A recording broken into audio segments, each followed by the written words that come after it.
This evening, Books and Books, in collaboration with the University of Miami Center for the Humanities, is very pleased to present Professor Catherine S. Freeman, presenting her book, British Women Writers and the Asiatic Society of Bengal, 1785 to 1835.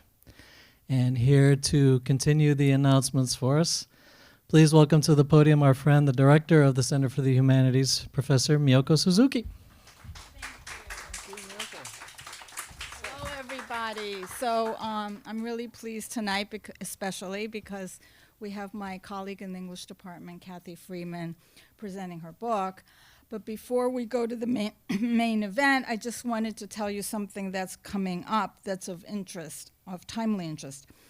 So I think many of you know that John Meacham just published his book on George H.W. Bush, Destiny and Power, and it's been in the news. And the center is fortunate to bring him in January in conjunction with the Florida Humanities Council. And he'll be giving a talk on the art of leadership, lessons from the American presidency, right in time for our primaries in Florida, on Tuesday, January 26th at 7 p.m. on the University of Miami campus. And Books and Books will be there to sell his books at the book signing. So please, to avoid disappointment, sign up for this talk. You can do that at www.humanities.com or edu. Edu, sorry. So anyway, without further ado, I'd like to welcome to the podium Pam Hammonds, the chair of the English department, who will introduce our colleague, Kathy Freeman, tonight.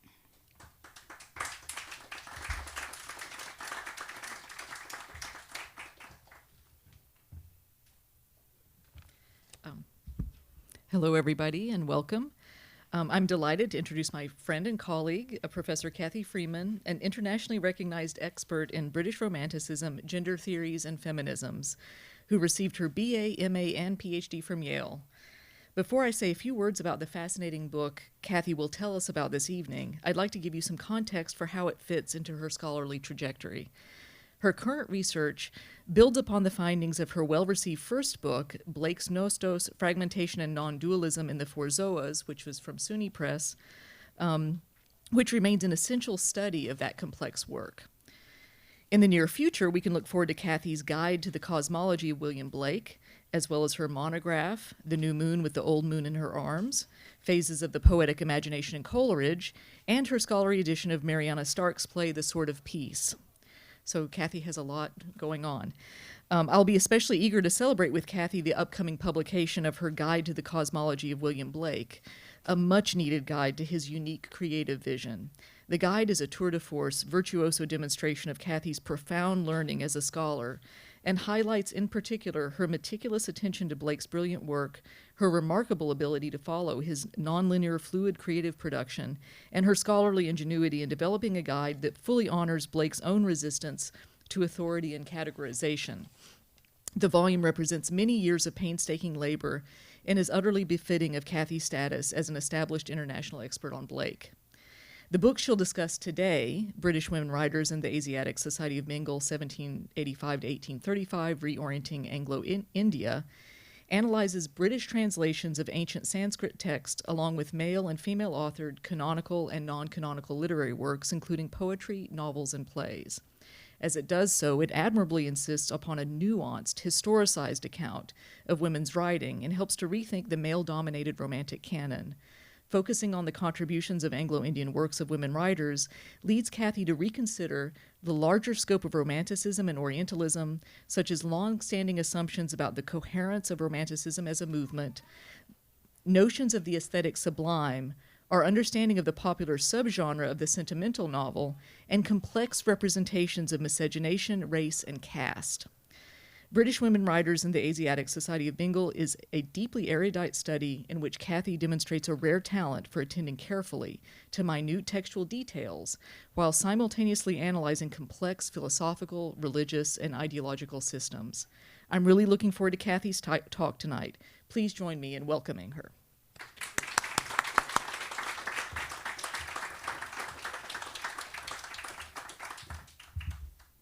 Thank you, Pam. That was very generous of you, and thank you, Miyoko.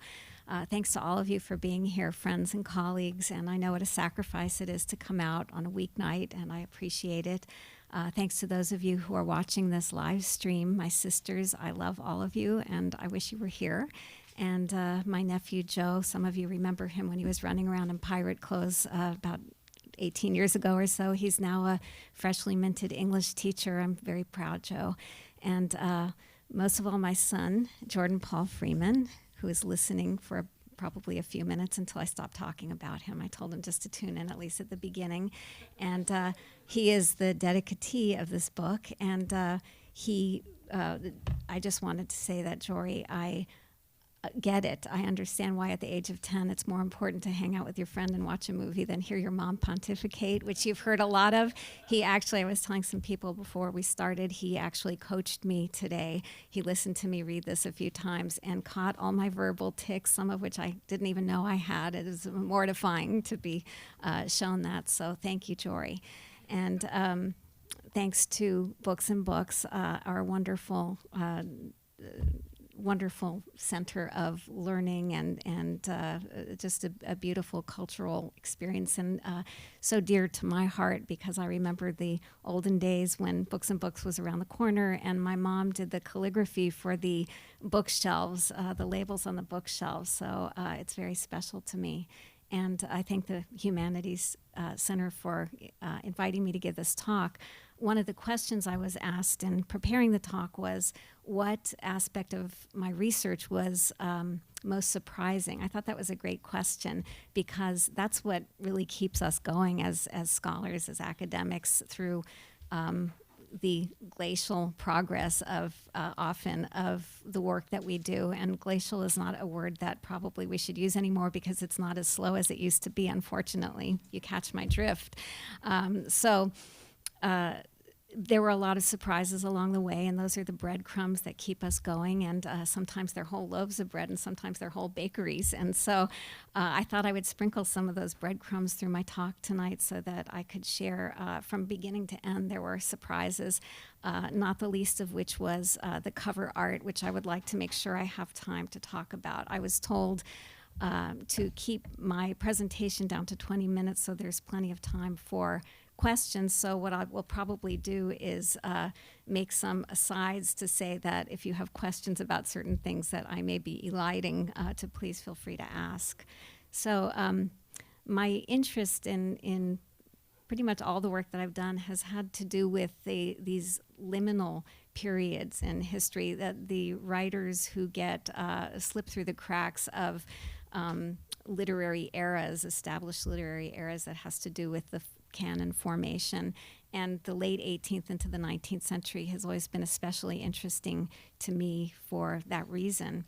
And so the period itself, by the way, one of my son Jordan's vocabulary words is turmoil. And Jory, if you're still listening, I'm using your vocabulary word. It was a period of turmoil from the American Revolution to the French Revolution, to the Haitian uprising, to what was going on in the very unstable situation in India with the waning of the influence of the East India Company and the nascent Raj. And so often when people hear that my book was about India, they think of the Raj, but actually this is, to me, even more interesting because things hadn't become codified yet. By 1835, Thomas Macaulay said there will be no more learning of Sanskrit. They will learn Milton and Shakespeare. And so this was the 50-year period before that in which the Orientalists, known as the Asiatic Society of Bengal, were translating and transmitting these Sanskrit ancient works. What has made things interesting in terms of the research I've done is over the years that I worked on the book, the field has changed a lot, both fields, the fields of Indology, Indian studies, and also the field of Romanticism has gone through a sea change.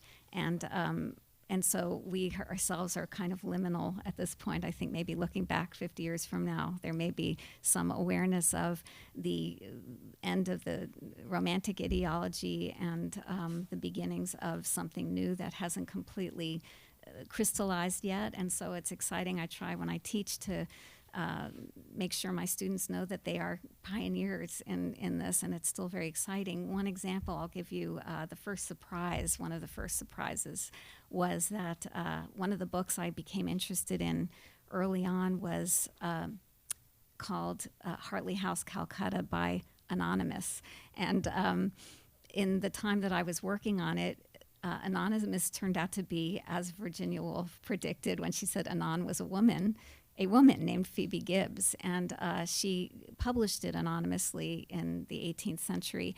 And people assumed it was written by a man, by an Orientalist, because it was so knowledgeable about India, so detailed.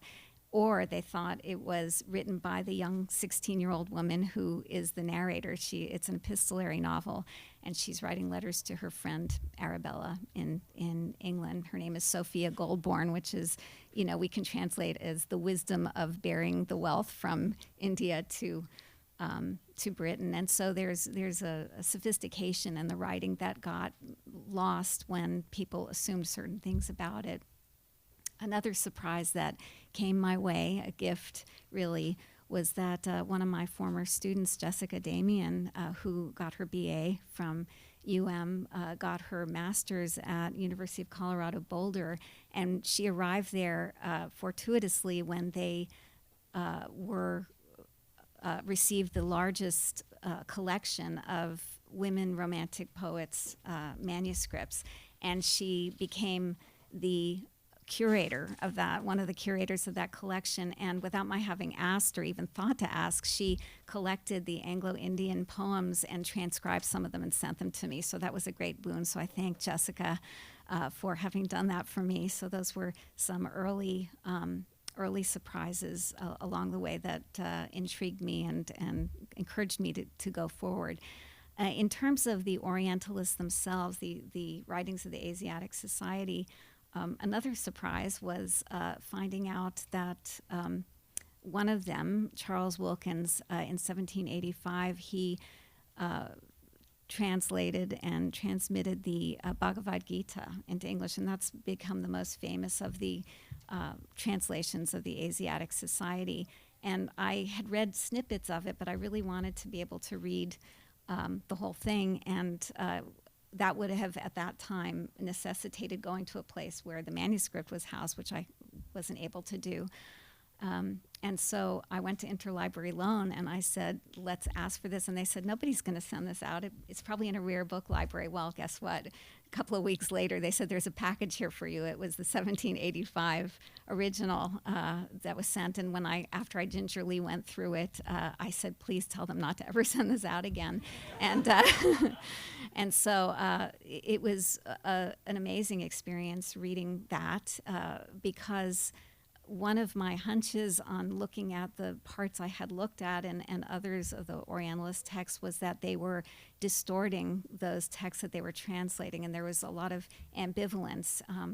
And just as an aside, again, this is something I can come back to later, but the theoretical underpinnings for me that was challenging was that the shifting ground in talking about Orientalism had to do with moving from the 1950s to the 1980s with the humanist celebration of what these Asiatic Society members, not only Charles Wilkins, but William Jones and many others were doing was really overthrown by Edward Said in his book Orientalism.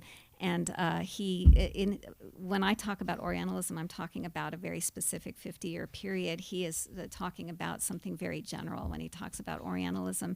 And so he actually devotes maybe a couple of paragraphs in his book, and even later when he revised in another book, he still doesn't really talk very much about what the Orientalists were doing, but he talks about William Jones as gathering in and roping off Indian culture and appropriating it, and this notion of cultural imperialism was very important in providing sort of the other extreme to the humanist movement. I think all of this became problematic once women's writing started to be recovered, because suddenly that binary of East and West and male and female, or female and male, passive and aggressive, all of those binaries didn't quite work anymore. And I suspect that's part of why there was a waning in interest in the field. But for me, that is when it got exciting, actually, because these women writers seemed to me to be bypassing some of the censorship that was going on in the writings of the Asiatic Society, and they were understanding something of what I was seeing as non-dualism in the Vedic text. Now, in an earlier incarnation of what is now the introduction to the book, and it was an article, when I sent it out originally, someone had said, why don't you call it monism instead of non-dualism? It's a good question. In fact, the Asiatic Society did call it monism. They, in trying to sell these translations in England, they said these are not, polytheists, these are monists. They believe in one deity. But the word non-dualism is important because it suggests a struggle and something of a paradox in it. I'll give you an example from the 20th century. Some of you may know a quip by the humorist Robert Benchley in 1920 in Vanity Fair. He said, this sounds like something Yogi Berra would have said, but he said, there are two kinds of people in the world, people who divide the world into two groups and people who don't. And, it's a great, in a nutshell, a great idea of what non-dualism is. And in fact, something more pertinent to the time of the Asiatic Society, I'd like to give a quote from Wilkins's translation. This is one that he didn't tamper with as much as he did with some others, but this is, and I don't know how many of you are familiar, probably most of you are familiar with the story of the Bhagavad Gita, but it's the center of the Mahabharata, which is the longest epic in probably history. And so Wilkins translated parts of the Mahabharata, but his translation of the Bhagavad Gita is probably the most important and most famous. And it's about a young man named Arjuna of the warrior class having a conversation with his uncle. His name is Krishna, who Arjuna does not realize is God. He reveals himself to be God in the 9th section, and this is what Krishna says to him. And I'm just going to read a little bit of it, but he says, I am the ritual, I am the sacrifice, I am the offering, I am the medicinal herb, I am the sacred text, I am also the clarified butter. I am the fire, and I am the pouring out of the oblation. I am the father of the universe, the mother, the establisher, the grandfather, the object of knowledge, the purifier, the sacred syllable Om. I am the goal, the supporter, the great Lord, the witness, the abode, the refuge, the friend, the origin, the dissolution, and the foundation. I am both immortality and death, being and non-being, Arjuna. And to me, that really just epitomizes non-dualism. And I'm quoted because it comes back, really reverberates through the writings of the women, some of them more than others. But there was an earlier moment. So I mentioned the surprise of having this original manuscript arrive through interlibrary loan. And really within it was another surprise, which was as I was going through the translation, I was so impressed by how meticulous Wilkins was, especially, doing this from scratch. He had no knowledge of, and by the way, if anyone's interested later, I can talk about what it was like to try to learn Sanskrit as a research tool, because I had no Sanskrit, but I knew I needed to have some in order to talk about what I was seeing as distortions. I think even without any Sanskrit, you knew that when you saw the word sublime, that something suspicious was going on, and I'll talk about that later too. But early on, when Arjuna is talking to Krishna, they're on the battlefield, and Arjuna says, I cannot fight in this battle because those are my uncles, my cousins, I can't fight them. And Krishna says, it's your dharma to fight them. And the word dharma is, there's no direct translation for it, so I was curious about what Wilkins was going to do with that.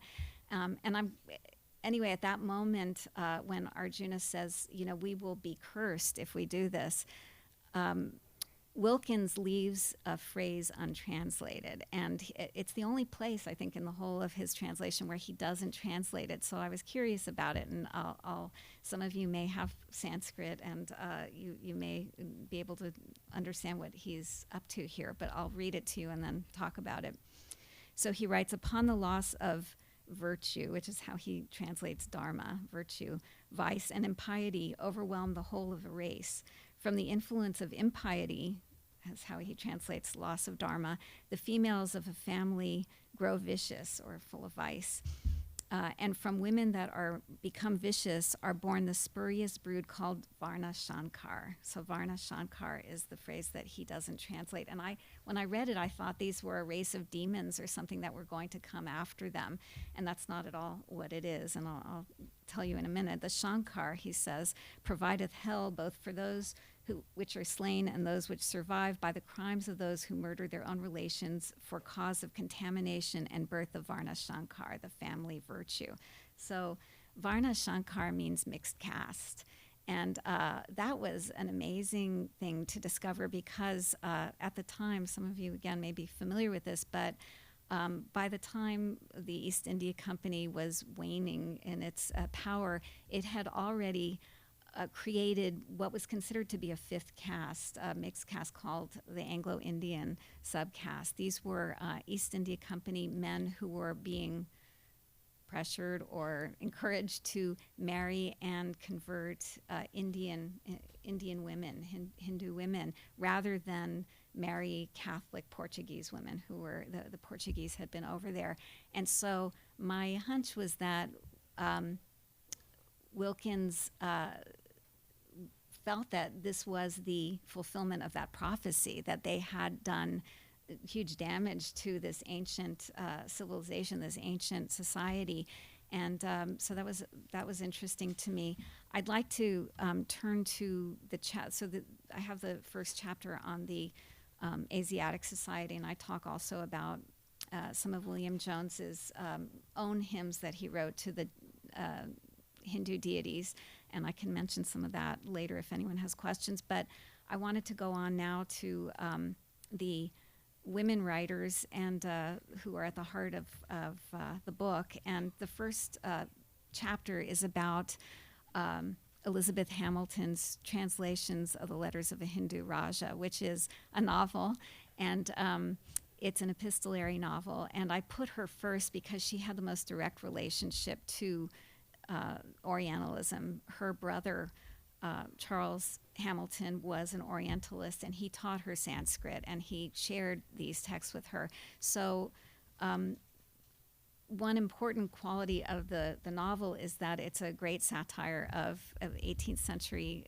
British life, but it's also such a reflection on Orientalism, and I think a lot of people dismissed it originally as a tribute to her brother who had died, and I saw in it something a little bit more subversive going on for her as a woman writer, and the fact that she sees herself as a third wave of Orientalism that is subverting really what those original Orientalists were doing.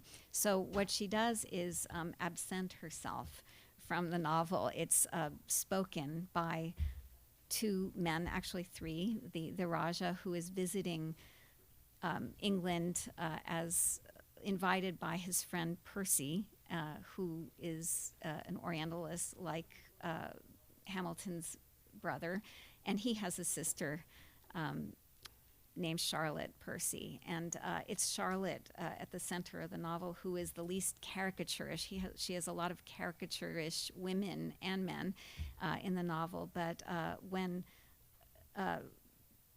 Percy translates her poetry for Zarmila, the Raja, there's a tremendous amount of distortion going on, and I can just very quickly read you a moment where I talk about that in the novel. So I say, Hamilton embeds her authorial voice by embedding Percy's attempt to educate Zarmila in Zarmila's own attempt to educate his friend Mandara, whom Zarmila assures that the Wollstonecraftian wife, the wife who would be modeled on Wollstonecraft's Vindication of the Rights of Woman, would be a friend to her husband, is no cause for dismay. Yet Hamilton's own design emerges when Zarmila offers for support not the example of the Wollstonecraftian Lady Grey, but rather Percy's sister Charlotte, whom Percy introduces as a disembodied textual voice. And to skip down a little bit, I go on to say, as he renders Charlotte's letters for Zarmilla, Percy conflates the explication of poetry with translation from one language to another. The metatextual dimension that Charlotte's poetry adds to the novel thus underscores a deeper layer to Hamilton's exploring the mediated authorial voice, as may be suggested by a slight emendation of her title, translations of the women's writing in the translation in the letters of a Hindu Raja. So anyway, I will go on to talk a little bit more if I have time to do that. The next chapter, which looks at two novels that I pair together because they both subvert the sentimental novel tradition. One of them I already mentioned is Phoebe Gibbs's Hartley House, Calcutta, in which this young woman, Sophia Goldborn, goes to India, and she makes no secret of the fact that she wants to meet a man there. There aren't that many women, so it's not going to be very competitive for her. And what is so surprising about the novel, and something that would not happen 50 years later, is that she falls in love with a Brahmin priest, and he wanders in and out of Hartley House, which is emblematic of Anglo-India, and he teaches them Hindu philosophy and social structure, all of this, and she just loves it and loves him, and he seems to embody a kind of masculinity that she's just not finding among the East India Company men. In fact, we see in the novel that the East India Company men are quite rapacious, and there's a very disturbing case that's talked about in the novel of a East India Company man who violates the law of hospitality by raping the daughter of a man who he's staying with, and then murdering the man. And it's such a shocking moment, because the novel starts out with Sophia being rather flippant, and she says, I landed in India, Arabella, and I've become orientalized at all points. It's the first use of the word orientalized as a verb, incidentally. It predates the first example in the OED. And by the time we get to that moment where she falls in love with the Brahmin, where she finds out about this disturbing situation, everything has become very complicated. And she ends up,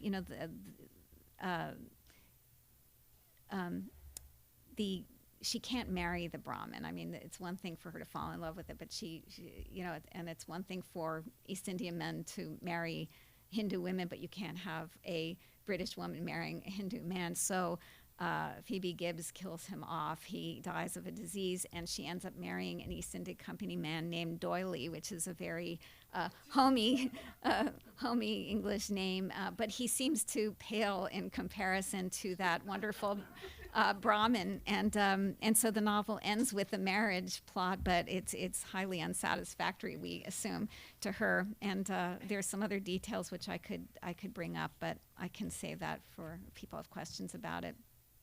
The other novel I talk about in that chapter is The Missionary by Sydney Owenson, and that novel, even though it's called The Missionary, the protagonist, the missionary, is eventually gives way to a subjectivity that is not his. It's the subjectivity of the Hindu priestess, who is beautiful and charismatic, and he's trying to convert her, and he falls in love with her, and he's horrified that he's fallen in love with her. He feels like a complete failure. And what's amazing about the novel, and this is where you really hear that moment from the Bhagavad Gita where Krishna is talking in this non-dualistic way, where she speaks that way. She talks about the divine effulgence, and he is so busy trying to convert her that he doesn't get anything that she's saying. And she is also attracted to him, but she does not have a conflict. She sees all of this as bhakti, as this love that does not have a dualistic boundary between eros and spiritual love. And so that novel ends tragically. I won't say more about it right now. There's also a lot to say about the subject of sati, which is the immolation of widows. That subject comes up all over the place with these women writers in varying ways, and I can mention that if people have questions. And one last, I think I'm just about out of time, but I'm okay. One last chapter on the women writers is Mariana Stark's two Anglo-Indian plays. The first one Pam mentioned that I'm working on an edition of it, is The Sword of Peace, and the last one is The Widow of Malabar. And in it, I think people dismiss that last play as being propaganda for sort of the what Gayatri Spivak famously said, the white man saving the brown woman from the brown man. It looks that way on the surface, but what, and I know we talked about this in our graduate seminar, and some of you are here and have written on it, and so it's familiar to you. But what's interesting about that is there is this young woman who was married to a man she did not love, an older man she was forced to marry, and when he died, she is being forced to immolate herself on the pyre, and as she is there, we see her, it's very interesting meta theatrically, because you have the funeral pyre, and then in the background the English army coming in, and the man who she always loved, this British man named Raymond, who is should be there to save her, and eventually he is, and they, that ends happily. But what's interesting about that is she has a brother who is a young Brahmin, and the older Brahmin is evil, and he, seen as in very negative ways. But the young Brahmin, her brother, is quite wonderful and quite rational, and he is the one who really saves her and is there when Raymond is detained and can't be there. So that is the last of the women's texts I look at specifically. I have an epilogue in which I talk about, go back to the canonical male writers through the lens of these women writers, because I wouldn't want it to end without that, since I'm not saying that one should replace the other and the canon should be upended, but rather that by looking at these male writers through what these women are doing, you see something, I think, incredibly rich and complex. And the examples I give, from Coleridge, who I'm going to be working on next, to Percy Shelley, to Blake, are writers who are interested in questions of non-dualism, from androgyny to epistemological questions. And so I end with that. And before I end the presentation, I wanted to talk about the cover art, because that was the last surprise, and it was a very happy, wonderful surprise. I was told by my editor that I could choose whatever art I wanted for, ignore all these, whatever art I wanted for the cover, and I went online and I just Googled women Indian art, and this painting, actually it was my sister Jane who found this, and as soon as I saw it, I recognized my book in this painting. And I contacted the gallery owner, this was in San Francisco, and she said, you're going to have to contact the Ethnic Arts Foundation at Berkeley. They're the ones who brought the artist here. And he was very generous in helping me contact the artist, and also explaining to me that it became more and more amazing as I talked to him and emailing back and forth. But it turned out that the art that she was doing is a tribal art, and they're called Matilla artists. And it's only women who do this art, and it's based on the Vedic deities. And so he wrote to me about the painting, and it was so apropos of the book that I included it in my acknowledgments. And I'll just read you a little bit of what he wrote about this painting. So this deity, this figure in the painting, represents the fundamental non-dualistic unity, interdependence, and complementarity of male and female in the gods and humans, and ultimately throughout nature.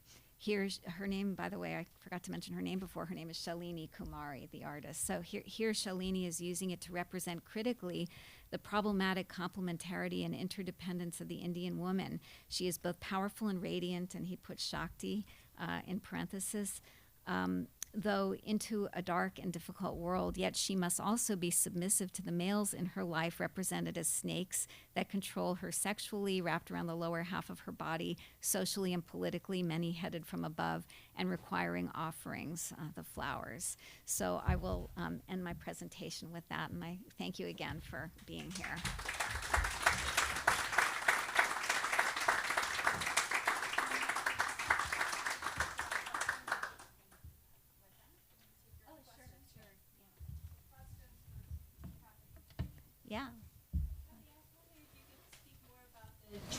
translation distortions you said that you found. Obviously, the mixed Yeah. cast is one, but I'm just wondering what else you Okay, found. that yeah, I mentioned the word sublime. That's a big part of the book because, in fact, a few nights before now, I had a dream that that I was in a room. I don't know where I was, but there was a woman who asked me to get down these 3 limes that were ripening on a window above the doorway. And I said, I can't reach them. And she said, use this pole. And as I did, they all came tumbling down. And I realized, oh, it was the sublime. You know, I was under the limes. And it was a double pun because it was, the threshold. So under the threshold. So I left out a lot of my jokes. So maybe I'll bring them back in. But anyway. So when I talked about that being a very Western concept, the sublime, it implies a duality, right? That there is a threshold, and it goes back to Longinus and ancient Greece, and all of that Western philosophy is entrenched in that kind of dualism. Many different kinds of dualisms, the subject-object dualism most important, and. So as the Orientalists are talking in general about these texts, they're saying we go into a terrain where we dare not follow, the sublime terrain, and it's just all over the place. And other contexts like that some of them are theological, where you have Christian, terms that come out of Christianity. That I gave the example of Dharma, and I don't know if that answers your question, but okay, yes, hi. You were talking about the Bhagavad Gita, which was added much later than the original Mahabharata. It was around the 1st century BC, let's say, around the same time that the Dharma Shastras were written, the Manu Dharma Shastras, and that talk about women only as being property of their father, their husband, or their son. So that the idea of there being anything but a separate entity, and doesn't seem to. I don't quite understand how you figure that into your novels, into the novels.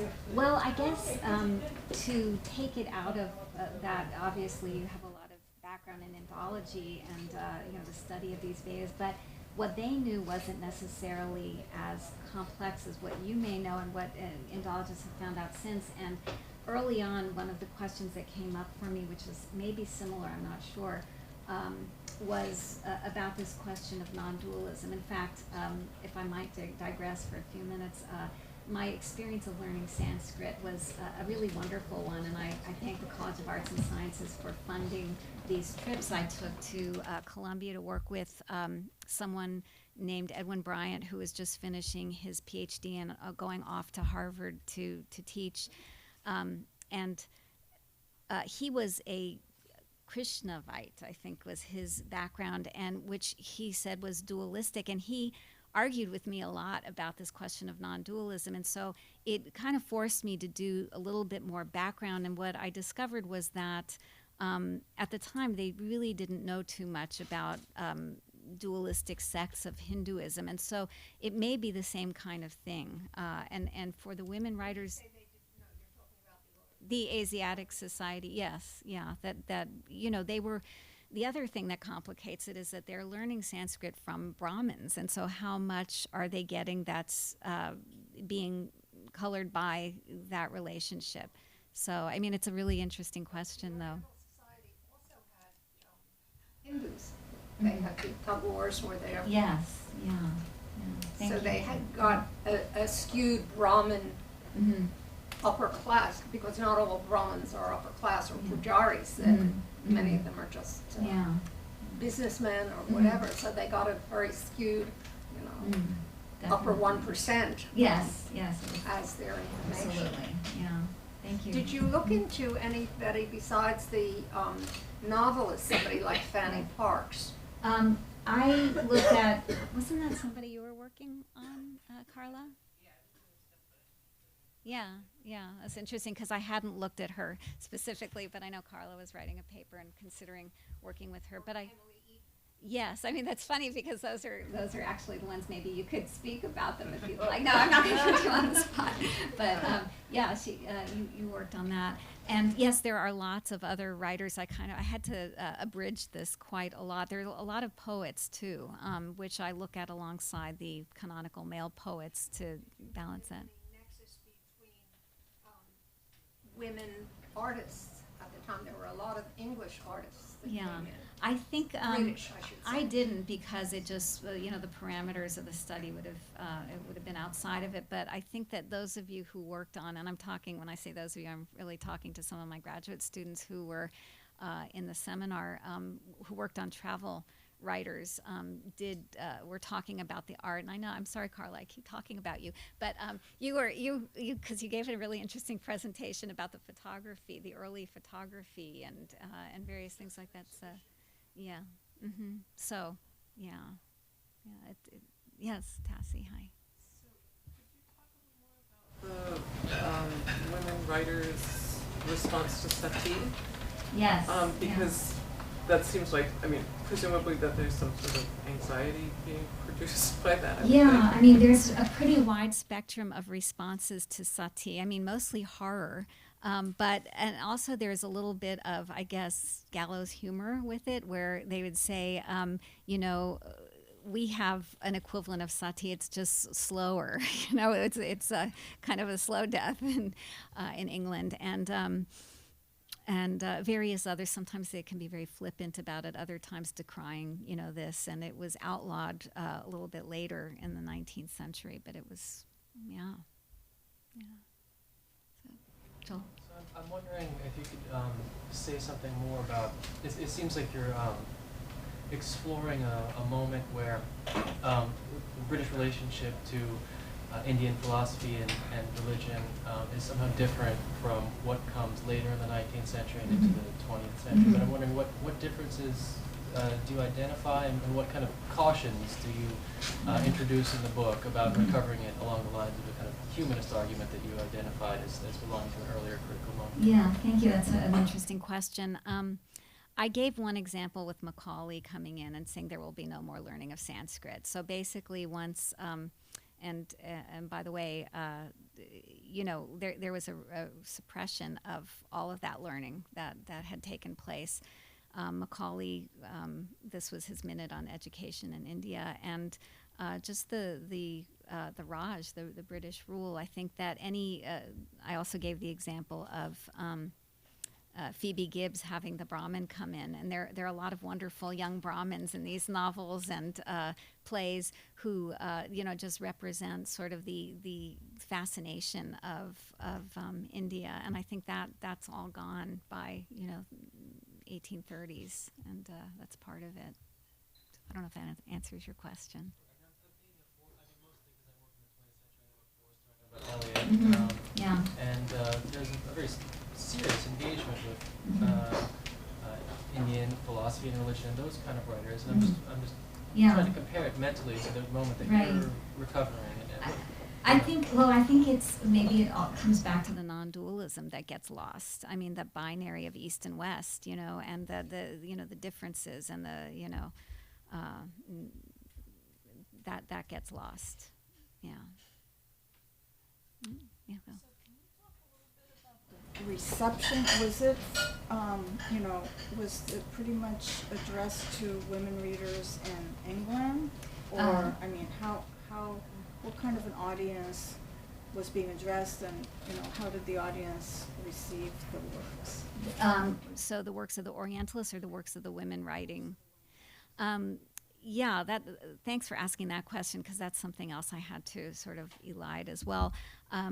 Mariana Stark is the only one among all these writers who actually lived in India all her life. So she was, and the word Anglo-Indian is really confusing the way the word Creole is confusing, that it can either mean people of that Anglo-Indian subcaste or people who were British living in India at the time. And so I'm trying to remember. So how was it received? So she wrote the plays and sent them to England and wrote this very interesting front matter and back matter, and we hear her voice in that, and she but they were well received, and as I mentioned, Phoebe Gibbs, that novel was had a very positive reception as well, and Anne Hamilton's translations, The Letters of a Hindu Raja. Frank, you may know something about the reception of that as well. I think a lot. Yes, and I think that and The Missionary. The Missionary had a very wide readership. In fact, people loved it so much. Percy Shelley, especially, his idea of sort of pantheism comes out of. He loved the character of Laxima, by the way, is the name of the priestess, which is a sort of combination of the Latin word lux for light and Lakshmi for the goddess of abundance. And he loved her so much that he modeled some of his poetic characters on her. And she went back and edited the novel and republished it under the name Laxima, because she really became the main character there. Hi. So what is it that's particular to women's writing that makes it more possible for them to alive these binaries Yes. that was more prevalent in male writing? And can you say a little bit more about the women in particular, other than their learning of Sanskrit? Were they learned women? Were they higher educated, or were they doing something besides this kind of writing? And I thank you for that question too, because you're all reminding me about the things I had to leave out along the way. One of the things I talk about in my introduction when I'm sort of framing this all theoretically is what was happening in the field of Romanticism. And someone named Anne Malor, some of you may be familiar with, who, writing in the 1980s, 90s, was one of the first to talk about women writers. And she connects it to French psychoanalytic theory about that sort of non-dualism of female sexuality and female epistemology. And so Anne Malor was important to me in sort of making that bridge to women writers, and that they were seeing things differently. Someone also named Isabel Armstrong, who I quote often when I teach, because I think she says so well this idea that in an essay she called The Gush of the Feminine, which was the derogatory way men were talking about women's writing. She said sometimes gushing was just gushing, but other times it was a way that women were thinking through their relationship to the Western philosophical tradition. So, those were all important to me. Also, Stuart Curran, who was the first one to edit and publish all of Charlotte Smith's poetry, and she's really become very established in the canon by now. So I hope that answers the question. I don't know if it does, but yeah, thank you. So, hi. Hoping to ask sort of the inverse of that question.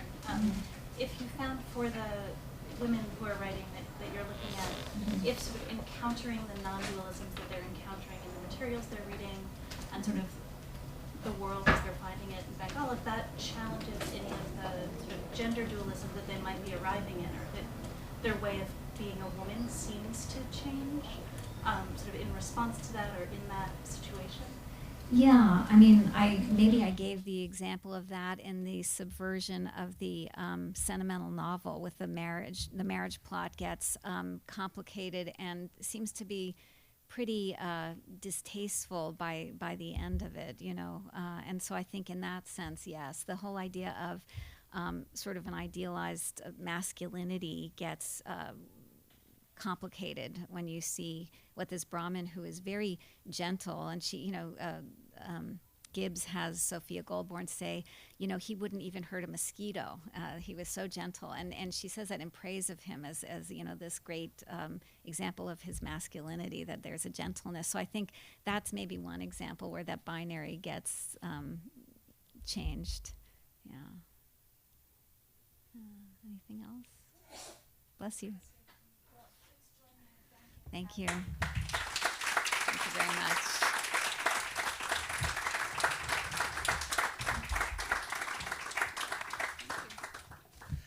All right, so a quick note for our internet audience. Still plenty of time for you to call the number on your screen, and we can ship a copy of tonight's book to wherever you are in the U.S. free of charge.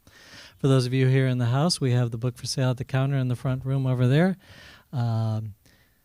which she's going to be signing here at the table to the right of the podium. Miyoko, do we have any other closing comments? We've taken care of everything? All right, then I want to thank our guest introducers, Professor Miyoko Suzuki and Professor Pamela Hammonds. And please give another hand to Professor Freeman. Thank you very much.